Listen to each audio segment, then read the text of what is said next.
नारी सशक्तिकरण है, गर्ल्स एजुकेशन है, इन सब चीज़ों पर मैं ज़्यादा ध्यान देती हूँ और मैं बेसिकली सोशल इश्यूज़ पर लिखती हूँ। तो वही सारी चीज़ें थी। मुझे ऐसा लगता था कि ऐसी बहुत सारी लड़कियाँ हैं, ऐसे बहुत सारे लोग हैं जिन्होंने अपने अपने ऊपर हो रहे जुल्म के ऊपर खामोशी इख्तियार कर ली है। उन्होंने अपने जुल्म के खिलाफ तुझ पर ही आ जाए तो कैसा होगा, तेरा किया अगर तुझ पर ही आ जाए तो कैसा होगा, जो दर्द तूने मुझको दिए वो कोई तुझे दे जाए तो कैसा होगा। और हर बार मुकरता है ना तू अपनी बात से, हर बार मुकरता है ना तू अपनी बात से, इस बार मैं मुकर जाऊं तो कैसा होगा।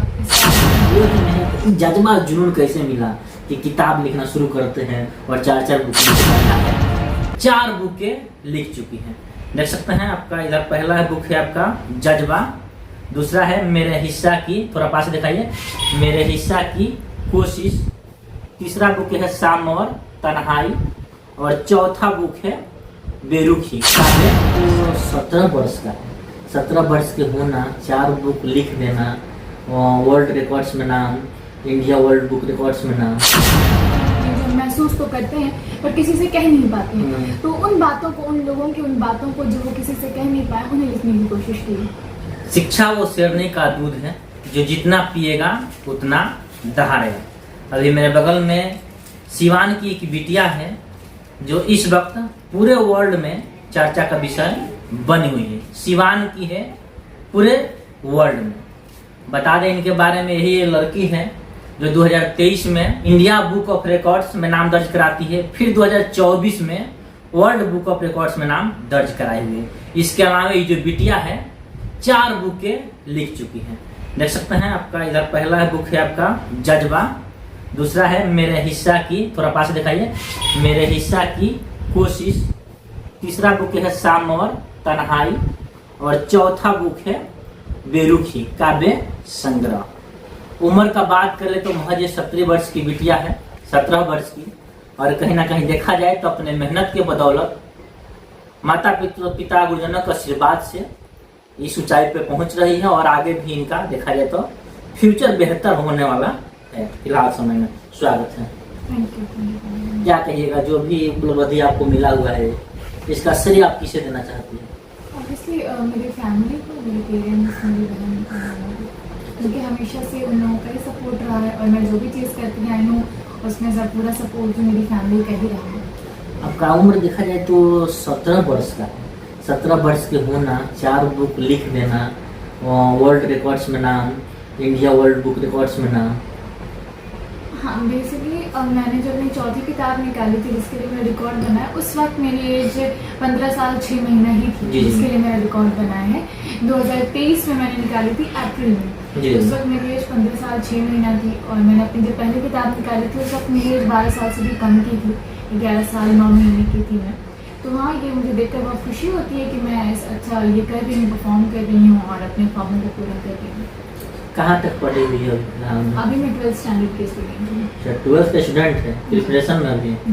तो देखा जाए तो 12th में है, तो जज्बा जुनून कैसे मिला कि किताब लिखना शुरू करते हैं और 4 बुक लिख डाले? सो बेसिकली ये सारी चीज़ें जो हुई है, एक सोसाइटी का ये था कि मैंने आसपास की चीज़ों को देखा और मुझे ऐसी चीज़ें लगी जो मुझे लगा कि ये सही नहीं है, तो इसके लिए, इसके खिलाफ आवाज़ उठाने के लिए और मुझे लिखने का सहारा सबसे बेहतरीन लगा। अपनी लिख करके अपनी आवाज़ उठाने का बात बहुत अच्छी लगी, और मैं चीज़ों को देखती हूँ। मैं जैसे नारी सशक्तिकरण है, गर्ल्स एजुकेशन है, इन सब चीज़ों पर मैं ज़्यादा ध्यान देती हूँ और मैं बेसिकली सोशल इश्यूज़ पर लिखती हूँ। तो वही सारी चीज़ें थी। मुझे ऐसा लगता था कि ऐसी बहुत सारी लड़कियाँ हैं, ऐसे बहुत सारे लोग हैं जिन्होंने अपने ऊपर हो रहे जुल्म के ऊपर खामोशी इख्तियार कर ली है। उन्होंने अपने जुल्म के खिलाफ कोई आवाज़ नहीं उठा सकी, तो मैं उनकी आवाज़ बन करके लिखना चाहती थी, और मैं यही कर रही हूँ। जो वही कर रही हैं। तो मैंने मुख्य रूप से इसमें क्या, चारों जो बुक है मुख्य रूप से किस किस पॉइंट पे इसको चर्चा किया गया है? इसमें इंसानी ज़िंदगी के अलग अलग लम्हों को बताया गया है, जिसमें कई सारी चीज़ें, जैसे सोशल इश्यूज़ के साथ साथ इसमें आपको ह्यूमन इमोशंस पर, ओवरकमिंग ऑन इमोशंस, कई सारी चीज़ें ऐसे हमारी ज़िंदगी में होती हैं जो बीत तो जाती हैं लेकिन उनका असर हमारी ज़िंदगी पर गहरा रह जाता है। तो उन चीज़ों पर लिखा है मैंने नारी सशक्तिकरण पर, गर्ल्स एजुकेशन पर। मुझे ऐसा लगता है हर लड़कियों को अपनी पढ़ाई करने का पूरा हक है, हर इंसान को अपनी पढ़ाई करने का पूरा हक है, बेसिक राइट है ये। तो इन सब चीज़ों के ऊपर मैंने लिखा है, और फिर मैंने ऐसी कई सारी ऐसी चीज़ें होती हैं जो हम महसूस तो करते हैं पर किसी से कह नहीं पाते हैं, तो उन बातों को, उन लोगों की उन बातों को जो वो किसी से कह नहीं पाए, उन्हें लिखने की कोशिश की। अच्छा, इससे आप फातिमा नाम है आपका। जी।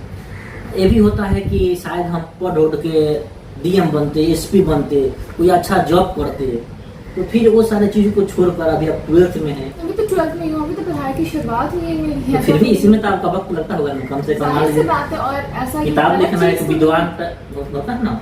ये गलत चीज़ तो नहीं है ना कि अगर आप लिख रहे हो तो अच्छी बात है, आप लिख रहे हो साइड से, आप ये भी कर रहे हो, अपनी पढ़ाई भी कर रहे हैं, आप तो दोनों चीज़ों को साथ में लेके किया जा सकता है।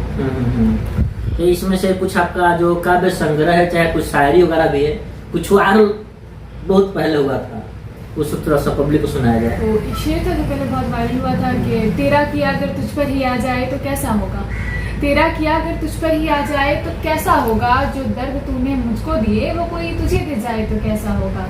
और हर बार मुकरता है ना तू अपनी बात से, हर बार मुकरता है ना तू अपनी बात से, इस बार मैं मुकर जाऊं तो कैसा होगा, इस बार मैं मुकर जाऊं तो कैसा होगा।